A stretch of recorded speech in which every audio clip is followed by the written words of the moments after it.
અંકલેશ્વરમાં કોસંબડી અને જીતાલી ગામની હદમાં આવેલ ગાર્ડન સિટી ખાતે B175 નંબરમાં છેલ્લા 1 મહિનાથી હિરેનભાઈ ભાવસાર અને તેમની પત્ની આશાબેન રહેવા આવ્યા છે. છેલ્લા 3 દિવસથી તેઓ પરિવારમાં આવી પડેલી મેડિકલ ઇમરજન્સીને લઈ અમદાવાદ ખાતે ગયા હતા.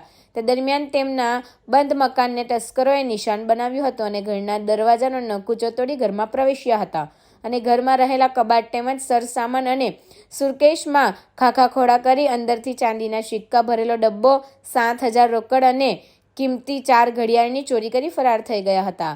આજ રોજ આશાબેન ભાવસાર ઘરે પરત આવતા ચોરી થઈ હોવાનું માલુમ પડ્યું હતું અને આ અંગે પોલીસને જાણ કરતા પોલીસ કાફલો સ્થળ પર દોડી આવ્યો હતો અને સ્થળ પર તપાસ શરૂ કરી હતી. પ્રાથમિક FSL અને ફિંગરપ્રિન્ટ એક્સપર્ટ તેમજ ડોગ સ્ક્વોડની મદદથી તપાસ શરૂ કરી હતી. અંદાજે 75,000 ઉપરાંતની માલમત્તાની ચોરી થઈ હોવાનું આશાબેન ભાવસારે જણાવ્યું હતું. મારું નામ આશા હિરેન ભાવસાર. હું garden city society number B ઘર નંબર 175માં 1 મહિનાથી રહેવા આવેલી છું. ભાડે રહું છું. છેલ્લા 3 દિવસથી અમે લોકો મેડિકલ ઇમરજન્સીના લીધે અમદાવાદ ગયેલા હતા અને આજે સવારે 10 વાગે હું ગુજરાતમાંથી પાછી આવી અમદાવાદથી અને ઘરે આવીને જોઉં છું તો મારું ઘર ખુલ્લું હતું, લોક તૂટેલું હતું. એટલે ઘરે મેં બધી તપાસ કરીને જોયું તો દરવાજા બધા ખુલ્લા હતા, મારી તિજોરીઓ બધી ખુલ્લી હતી, ડ્રોવરો બધા તૂટેલા હતા અને એમ કરીને મારે બધું સર્ચ આઉટ કરતાં એ ખબર પડી કે ચાંદીના સિક્કાનો મારો એક ડબ્બો ભરેલો હતો સ્ટીલનો, એ ડબ્બો નથી.